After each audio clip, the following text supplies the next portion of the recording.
Content warning. This podcast episode contains discussions of a sensitive nature that may be triggering for some individuals. 5, 4, 3, 2, 1. Let's go. Diary of a Kidney Warrior podcast in partnership with Kidney Care UK, sharing faith, knowledge, hope, and love. Hi, and welcome to Diary of a Kidney Warrior podcast. My name is Dee Moore, and I am a kidney warrior. This podcast is dedicated to encourage, educate, and inspire as we explore all aspects of kidney disease, related chronic illnesses, and health. If you have any questions or ideas for topics you would like me to cover, please get in contact with me on social media using the handle Diary of a Kidney Warrior. My guest today from Nottingham, England is specialist renal clinical psychologist Dr. Emma Coyne. Dr. Emma joins me for the final part in a two-part series where we look at the role of psychologists in helping kidney patients navigate the kidney transplant process. Today, in part 2, Dr. Emma shares insights on the range of emotions patients may experience post-transplant, from the initial joy and relief to the subsequent feelings of anxiety, loss, and adjustment. Join us as we explore the emotional landscape of kidney transplantation and discover the resilience and strength that can emerge from this life-changing journey. Hi, and welcome back to Diary of a Kidney Warrior podcast. How are you doing today, Dr. Emma? Oh, I'm doing just great, thanks. Good. Today is part 2 of preparation for transplantation, bridging the medical and psychological. So for those who haven't yet caught it, do check out episode 116 featuring Dr. Emma. We had amazing discussion in part 1 where we looked at preparation for transplantation. So before you've had a transplant, what psychologists do to support kidney patients. And we covered a lot of really helpful subjects. So please do check out part 1 of preparation for transplantation, bridging the medical and psychological. So today is part 2. We're literally just going to pick up from where we left off. And the point that we ended on was at the point that a patient has received their transplant, and we're going to go from there. So literally, someone has received their transplant, they've opened their eyes, they've come around from the anesthetic. What happens next? It can take a little bit to wake up after a transplant. You know, often people say, how long's the transplant operation? And it's going to be a couple of hours. But sometimes you will be in recovery for a couple of hours, and they want to make sure that you are comfortable and that you're awake and that you're not in too much pain. And hopefully, if all's gone well, then you'll be returning to the ward environment after that. And I guess it's once people get back to the ward that they can actually come to terms with the fact that it's actually happened and they've had a transplant. Because as we talked about last time, you come into hospital hoping that you're going to have a transplant, but they're doing lots of tests and they're checking out that this kidney is the right kidney for you. And it isn't until you're going down to theatre, you are 100% sure that that operation is going to go ahead and you're going to have a transplant. So often it is when people get back to the ward afterwards and they have had a good sleep, and then they wake up, then it's suddenly, actually, this has happened. I have had a transplant. And that can be quite a shock at that point, just sort of recognising that this has happened, especially if people have been waiting a long time, or even conversely, if you haven't been waiting a long time, it can be a bit of a surprise because you weren't expecting to get called in so soon. So there's a lot of emotions immediately can come to somebody at that point when they find themselves having had a transplant.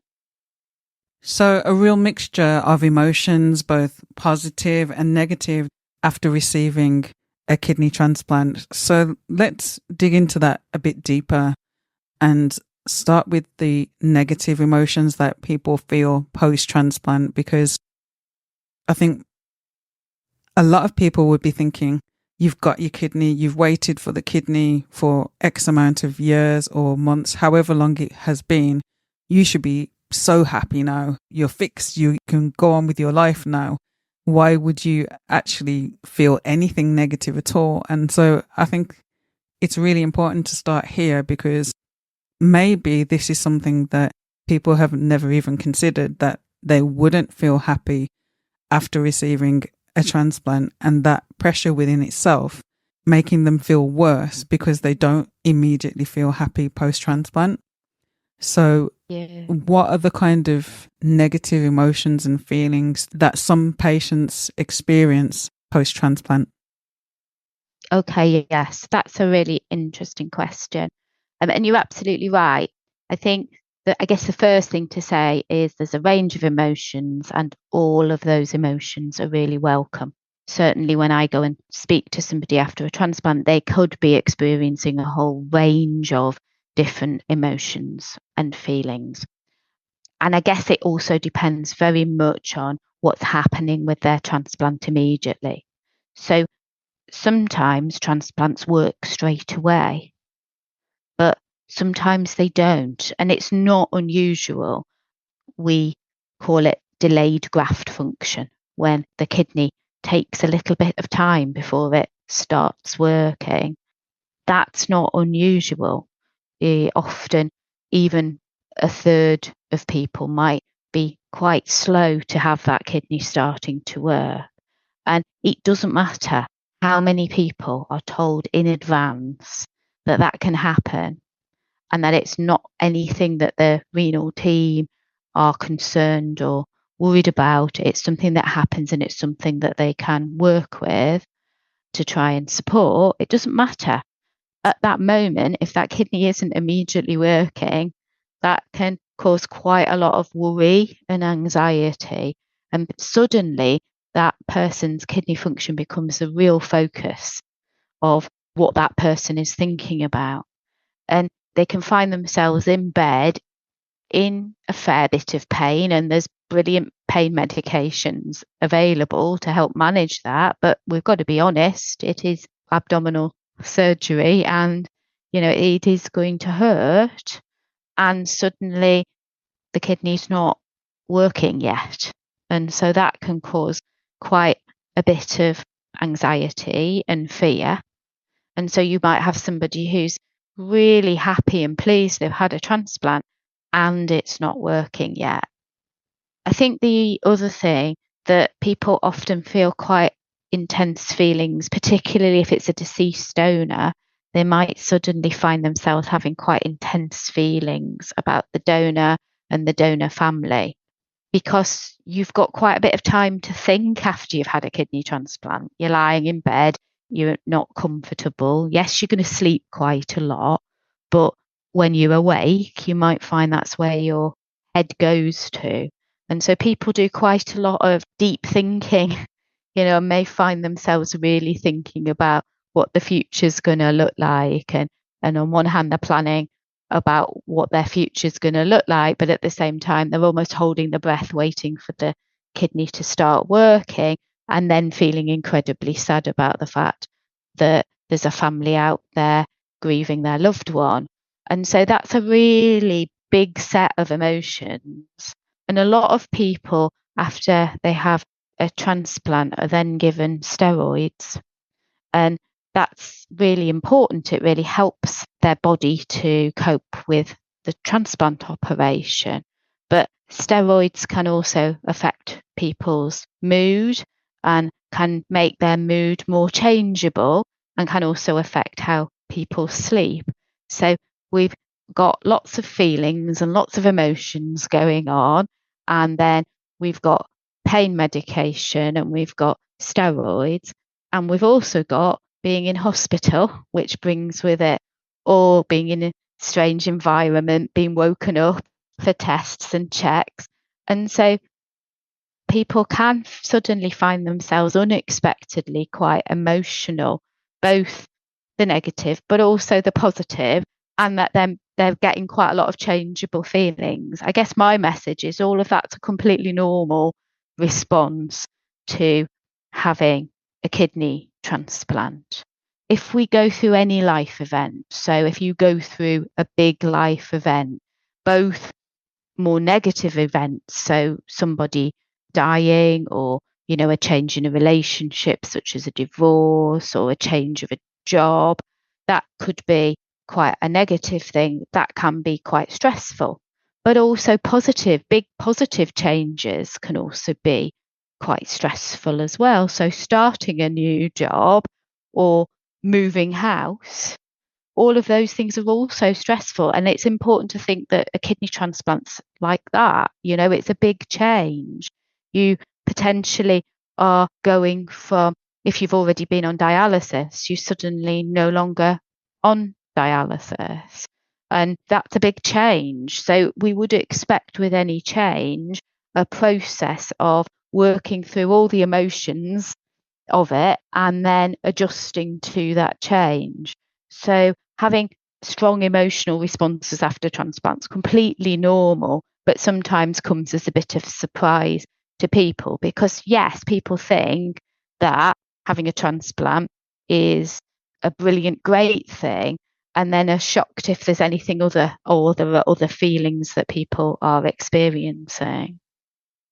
So how do you separate the physical and the emotional, in the sense of you're feeling these feelings, but how do you know which one is the steroids and which one is you? I guess you can't differentiate the physical from the emotional. And I also wonder if we really want to. I think that they are intertwined with each other. How you are emotionally will be impacting on how you are physically. How you are physically is impacting on how you are emotionally.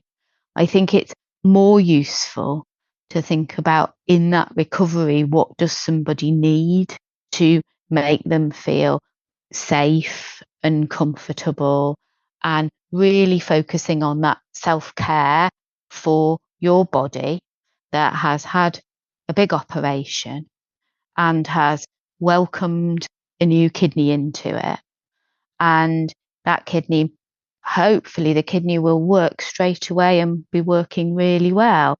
But sometimes that isn't what's happening. And sometimes the kidney needs some help.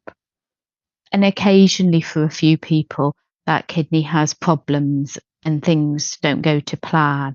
In my job as a psychologist, I often get to see the people having lots of problems and things are not going to plan. And that's a really difficult situation. You said to me before about the sort of people having negative feelings. If a kidney's not working, and sometimes, unfortunately, for a few people, kidneys don't work at all. And if that happens, then people can have a whole set of really tricky feelings that they wonder why they've done this. Why have I gone through this operation and I've done all this and it hasn't worked? And they often fall into a self-blame place, did I do something wrong? Why hasn't this happened? And often just a really confused and uncertain about what the future looks like, because this wasn't the outcome that they were expecting when they came into hospital.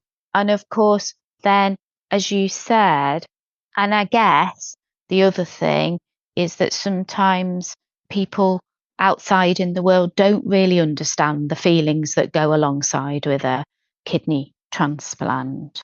So to lots of people out there in the world, we talk about a kidney transplant being the gift of life, and that often people understand that as being a cure, and that having had a transplant, now everything's all right. Yeah, you said that right at the beginning when you were talking about kidney transplant, and that is a really commonly held view.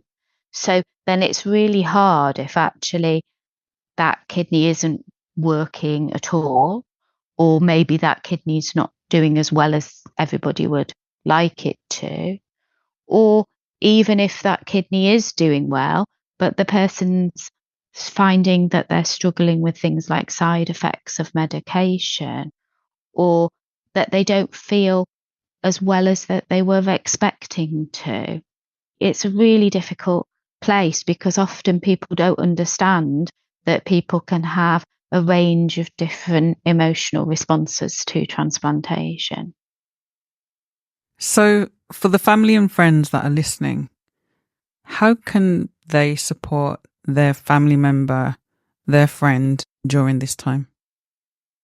I guess the most important thing is for them to create space that allows somebody to have all the different feelings that they're experiencing, and to recognize that if their loved one who's just had a transplant is feeling a bit low or fed up or sad or anxious, that that's just as normal a reaction as being happy or excited, that there isn't a normal, in inverted commas, reaction to having a transplant.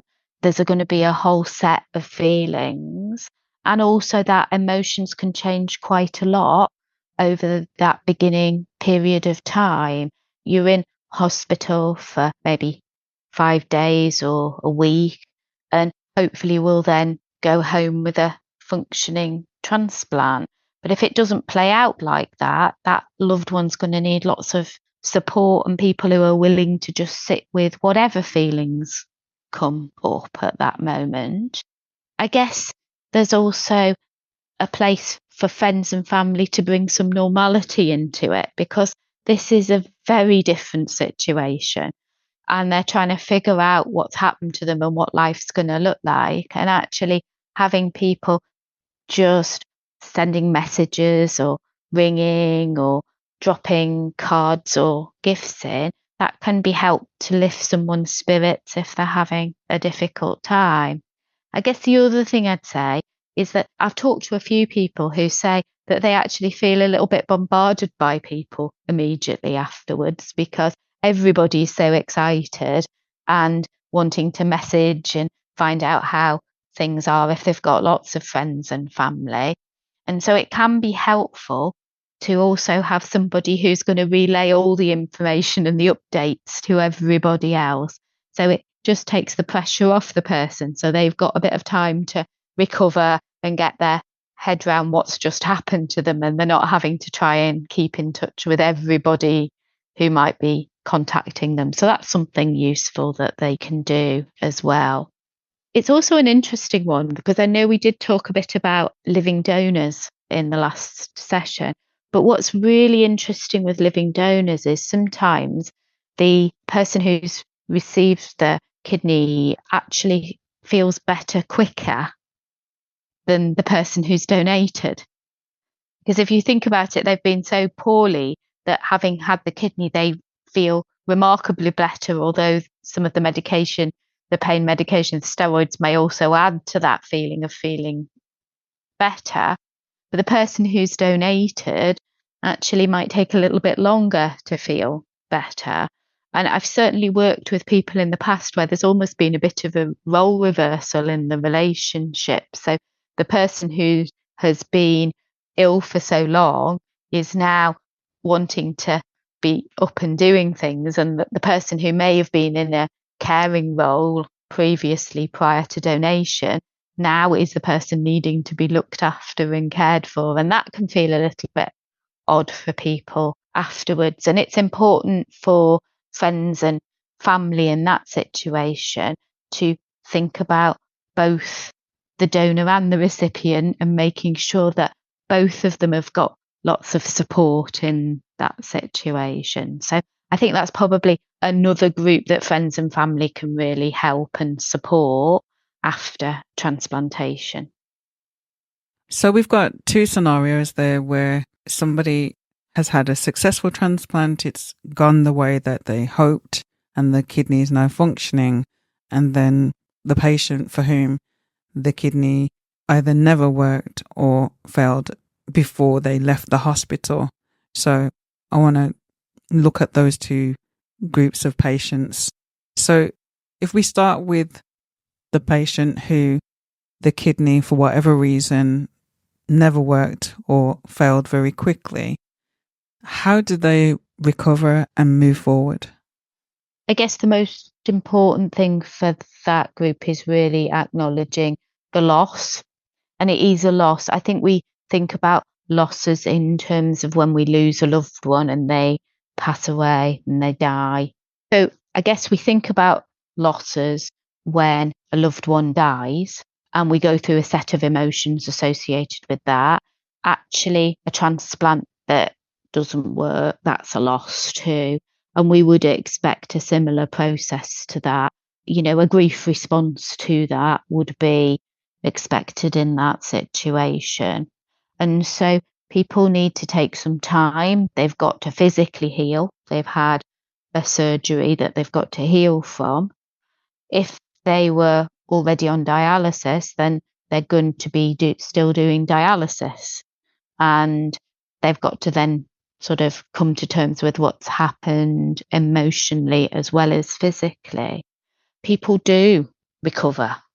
And I think one of the most important things is that we have to hold hope in that situation, that a lot of people will recover and will make a decision to go ahead and try for another kidney, even after a situation like that has happened where they've left hospital without the kidney working and it hasn't worked on this occasion.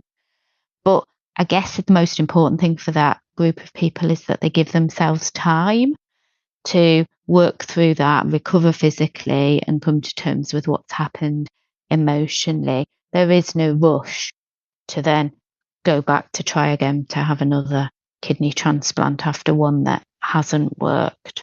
But it's really difficult because when you go into a kidney transplant operation, they have to tell you all the risks. And that can be quite scary to hear all the things that go wrong.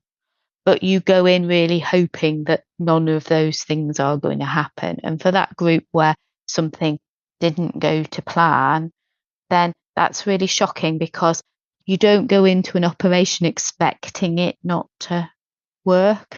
You go into it hoping that it will work. And so when you come out of it and it hasn't worked, that can be quite a shock to people.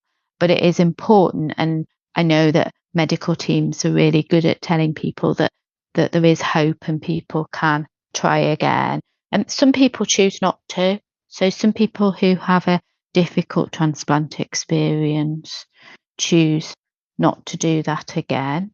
And that's okay too. I think it's really important in these situations to say that it's about giving people space and time to figure out what the right decision for them is next. So for that individual, they'll be going back onto dialysis, and I would imagine for that person, it would feel like they've regressed now. They've taken a step forward, but now they've taken a massive step back. How do you help somebody come to terms with that? I think the thing that people struggle with a little bit is that they've come into hospital and their health was at a certain point, and then they've had the kidney transplant and they might end up actually feeling more poorly and then they're back to dialysis. So that is how people feel at that time. The key thing is giving them space to process the emotions and feelings associated with that, but also really important, we call it normalization, which is saying that all of these responses are a normal response to that situation. It can be very quick to sort of label people with mental health issues. Are they depressed? Are they anxious? But actually, if you've come into hospital for a kidney transplant and that unfortunately it hasn't worked, being upset after that and taking some time to be able to work that through and get yourself back to feeling happy about life, that's not unexpected. That's a normal response to that situation. So it really is important to give people the freedom and the space to be able to express their feelings whether positive or negative, and that being key in supporting them in their recovery. Yes, absolutely. We've just talked about people who, unfortunately, their transplant hasn't worked. But actually, this is true for everybody, even for people who, their transplant is working. There will still be a whole range of feelings. And actually, recovery is about allowing all of those experiences and feelings to be expressed. Sometimes when people don't talk about those feelings because they feel like they shouldn't talk about those feelings, then that can lead to psychological difficulties and problems later on. We might see somebody being referred to see a psychologist, say 6 months or so after they've had a transplant. And it may be they've had difficult experiences during the transplant, or maybe that after the transplant, they dreamed that they would get that cure and that they would go back to the life that they had prior to having renal failure. Doesn't matter how many times the staff say a transplant is not a cure, doesn't stop people hoping that it will be. And maybe it isn't. And maybe they don't feel the way they felt prior to having their diagnosis of renal failure. And that's really difficult for people because they also feel I've had a transplant and I should be really grateful. We get all the shoulds. You can hear it. As soon as you get the shoulds coming out, then there's some psychological processes going on in there. I should be grateful. I should be happy. I should be making more of my life than I am making it. I shouldn't be saying that I'm not finding having a transplant easy. As soon as we get into those shoulds about what someone should or shouldn't say or think, and then they don't talk about it and they push that down inside them, then that can lead to distress, which can then lead on to sort of psychological difficulties. So what are the type of psychological difficulties that people experience? So we know from research and also from our clinical experience of talking to people that if we ask people before they have a kidney transplant about their mental health, that a lot of people will be struggling with low mood, with depression, with anxiety. And we also know that if when you have a kidney transplant, you're feeling low in mood, that you are likely to, unfortunately, still be struggling with low mood after a kidney transplant. It doesn't always go away. For some people, having the transplant is life-changing and they will feel better. But for a significant group of people, if we assess everybody on measures, we would see probably about 25% of the transplant patient population will have low mood after a transplant. And if we also include distress and anxiety and other types of psychological difficulties, it could be as high as 40% of people after a transplant will have some struggles. And again, this is the sort of thing we don't talk about because you're supposed to, the shoulds, I should be happy and living my best life after I've had a transplant. And then because people aren't talking about it, then that can actually conversely make the problem worse. Whereas if they talked about all of those feelings and experiences, maybe it wouldn't have become so distressing to them. So absolutely, talking about how people are feeling is really important within the recovery period. I think one of the things we don't talk a lot about is anxiety after a transplant.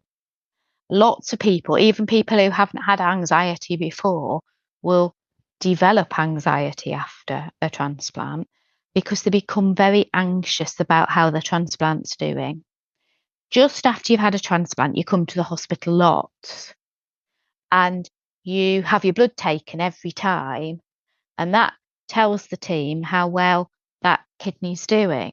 But it also offers you reassurance that everything's all right.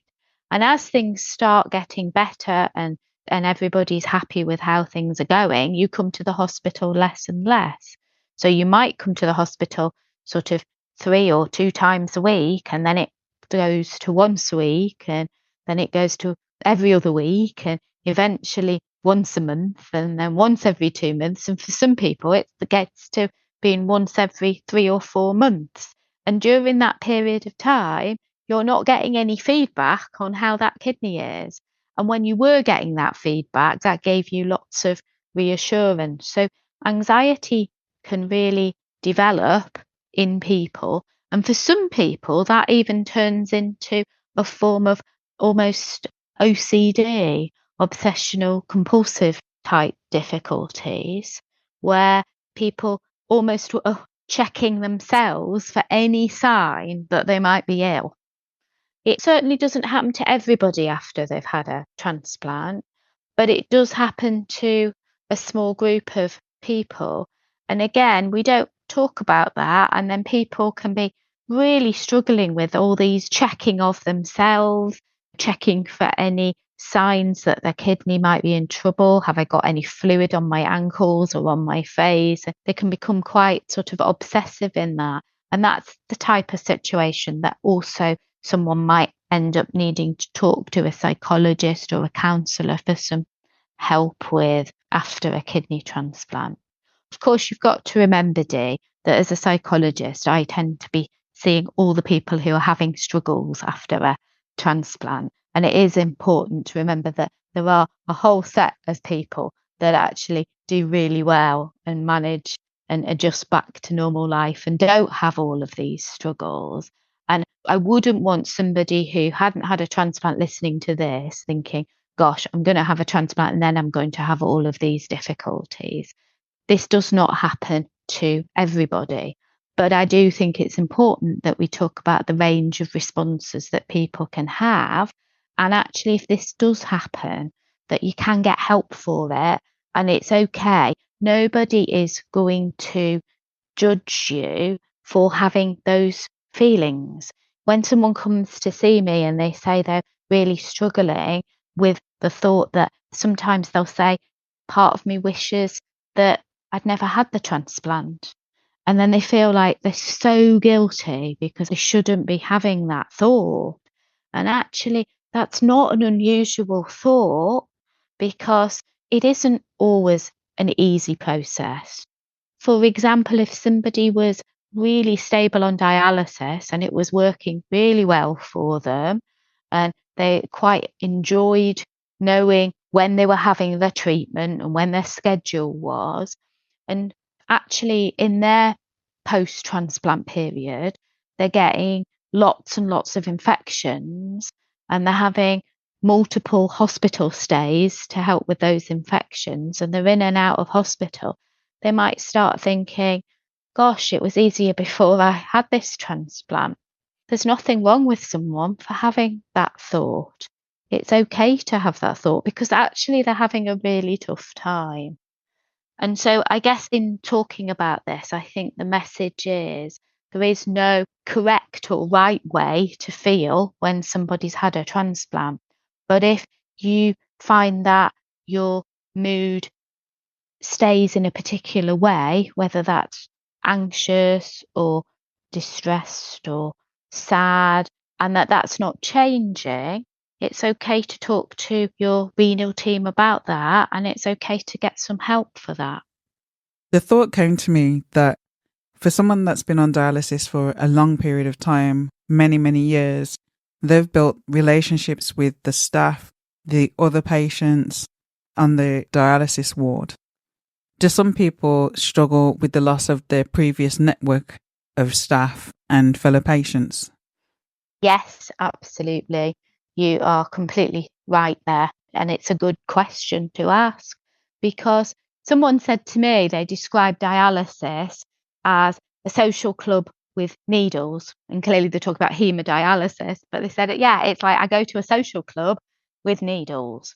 And for them, that's how they were seeing dialysis for them. And I know it's not like that for some people. Some people really don't find a connection with the other people that they dialyse with, or they may have been dialysing at home, either doing PD or HD at home. So that wouldn't necessarily apply to those groups. But for people who are in centre for dialysis, they can form a bond with people. And actually, they spend a lot of time with them. You're going to spend potentially more than 12 hours a week, every week, with this group of people.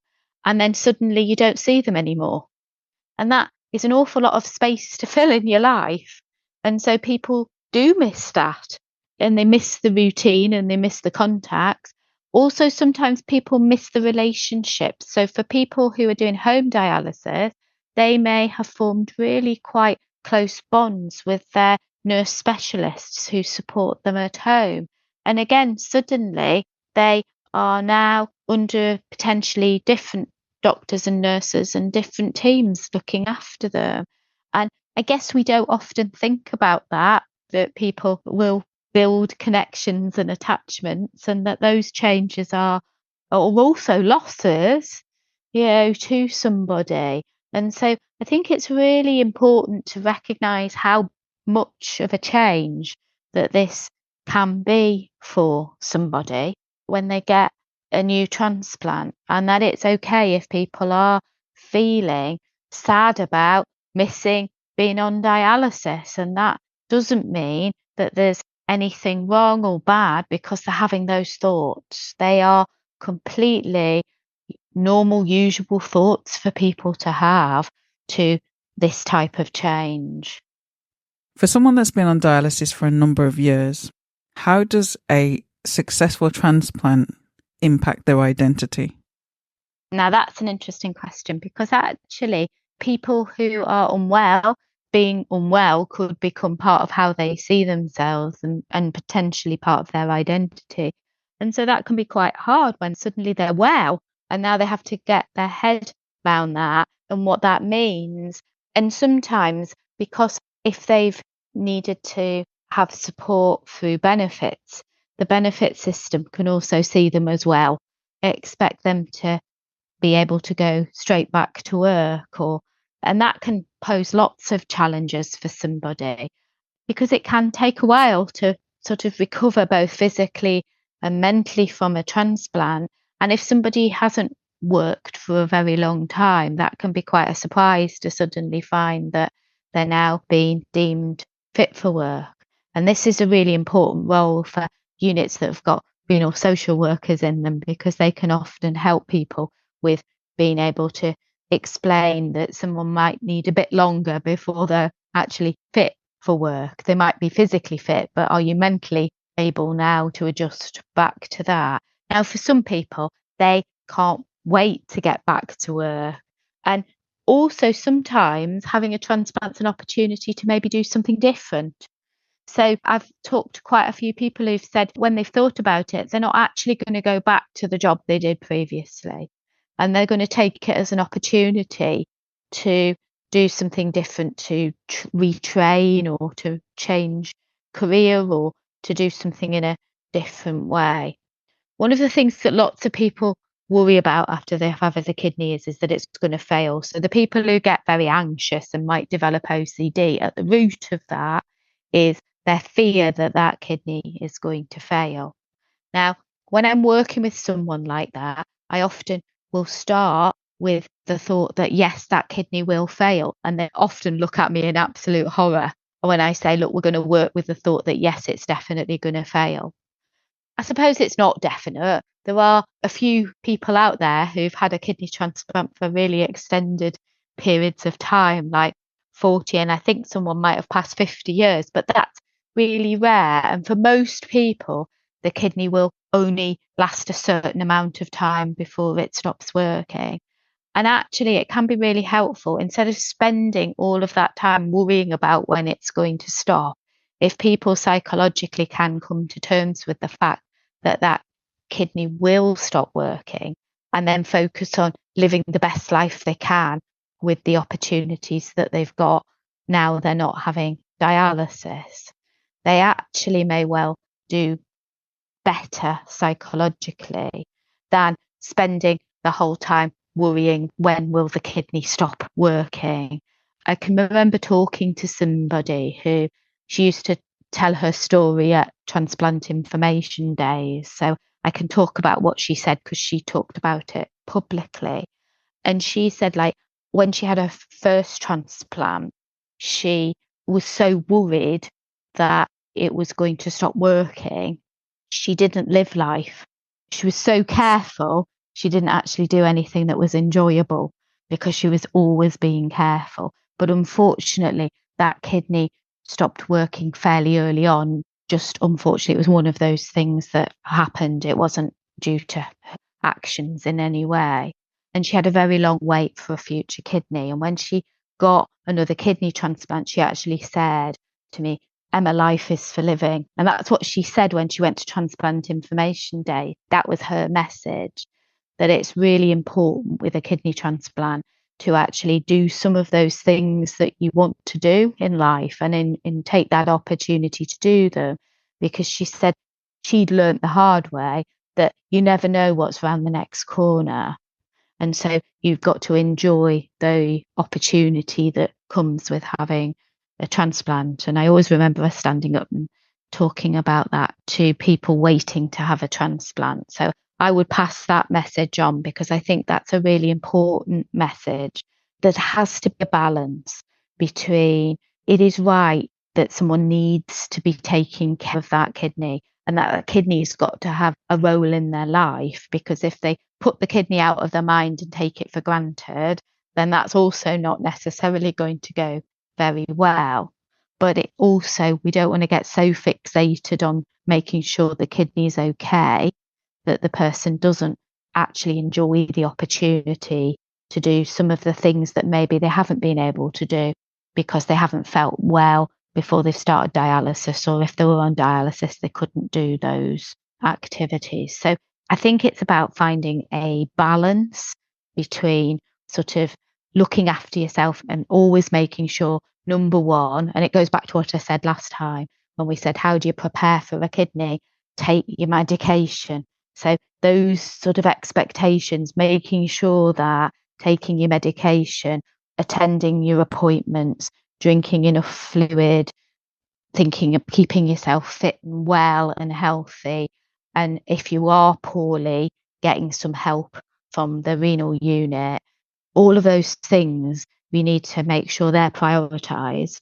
But simultaneously, someone also needs to go and enjoy life and make the most of that.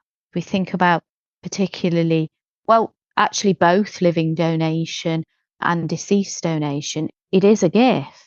And it's a gift for, when we say it's a gift of life, it's a gift to enable somebody to enjoy life and live the best life they can. And it's really important that people have the opportunity to do that. Is there anything else that people struggle with psychologically that we haven't talked about? Yeah, I think one of the things we haven't talked about today is about writing to, this is particularly with deceased donors, but also with altruistic donors, writing to their donor.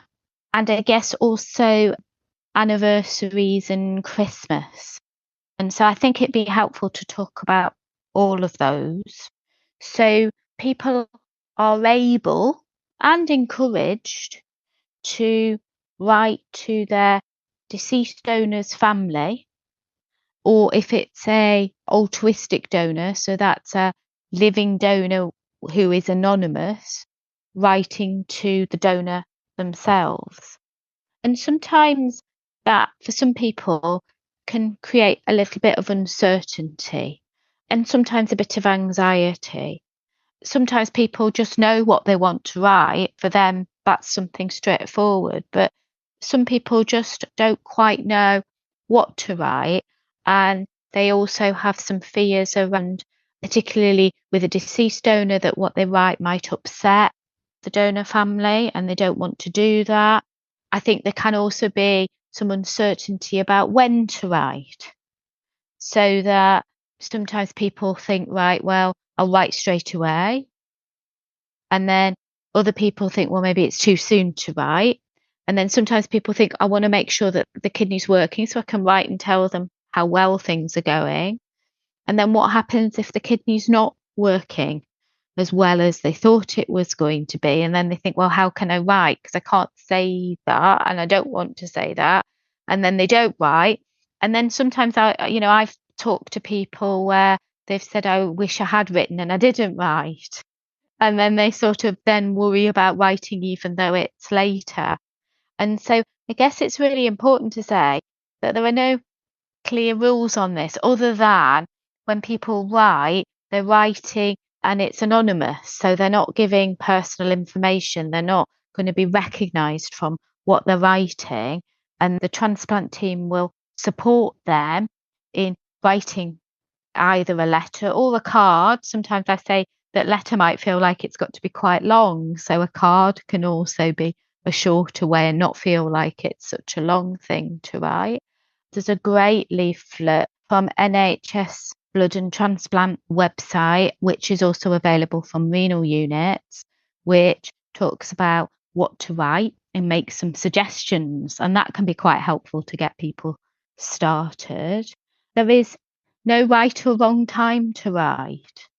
When letters are sent, particularly to deceased donor families, they let them know that the letters has arrived, and it's up to them whether they want to receive that letter. So if it isn't the right time, the family don't have to receive that letter. So it's not going to come to them out of the blue and be the wrong time to send it. And we know from where people have talked to donor families that they actually often receive much comfort from receiving those letters. And so I think psychologically, it's part of a process of actually writing the letter and expressing gratitude actually is really helpful to that process of recovery. And if someone is finding it difficult to write the letter, please do talk to the transplant unit because they will be able to help and support with that process. Anniversaries and Christmas are really interesting, mainly because people often say that they've taken them by surprise. So like that first Christmas, and this again is particular to somebody who's had a deceased donor, that at that Christmas, they're like, oh, it's my first Christmas since I had a transplant. And suddenly the thought comes in and it's that family's first Christmas without their loved one. And that they weren't quite expecting that, and that can be a bit of a surprise. And the same as the anniversary of, it's my first anniversary. I've had my kidney for a year. And then, oh, it's the first anniversary that family have lost their loved one. And again, it's that same message of saying it's okay to make space for both sets of feelings. It's okay to be celebrating Christmas with your family, with your kidney, and to also have a bit of time where you feel you're holding the donor family in your thoughts. And the same with your anniversary. Because those sad thoughts are there, doesn't mean that you can't also enjoy and celebrate. And I know we talked about it last time that some people name their kidneys and give their kidneys almost a bit of a personality. So for people with Sydney the kidney, it's okay for Sydney to have a celebration or a cake or enjoy that. But conversely, it's also all right to do something to think about the family as well at that time. So often people will say, right, on my anniversary, I'm going to go for a walk in a nice place and just think about the family. And then I'm going to go out with my family and celebrate and enjoy the fact that I've had a year with this transplant working well. So we're allowed to do both things, and it's okay to have all of those feelings are allowed. And I think it is worth people knowing about that up front. I remember talking to someone who said that just took them completely by surprise. They hadn't expected those feelings and they wish they'd known about them before. So I think it's useful for us to be talking about them. So for people who have had a kidney transplant for many years and then unfortunately that kidney fails, how do you support that individual? So it's really interesting. And I think there's something about terminology here, because it's like we often, I've probably said it even in this talk myself, and you've just said it. You said that kidney fails. And I think that there's a bit of me that wishes we could change the terminology to that of they lose the kidney and it's a transplant, or they experience a transplant loss. Because actually, when we use the word like fail, it's like suggesting that somehow it's a failure. And that brings with it that sort of, I suppose it's like value ridden language, that somehow something has gone wrong with a failure, that maybe that's somebody's fault. But kidneys do stop working over a period of time. Now, it is important that for some people, we talked about those group in terms of the preparation before people have a kidney, that sometimes people do contribute to the early loss of their kidney by what they do. And so that group of people may have a range of feelings that they're struggling with. But for the majority of people, it's just that kidneys only last a certain finite amount of time. And while you've got that kidney, it may decrease in function slowly over time, or maybe that unfortunately they've become unwell and that illness has meant that their kidney has lost its function very quickly or quicker than expected. And now they need to be going back to dialysis. So I guess the first thing in that is that in most cases, it's not somebody's fault that this has happened. It's just, this is kidneys and kidney transplants that unfortunately we haven't got the technology to make them all last forever. The medication isn't there.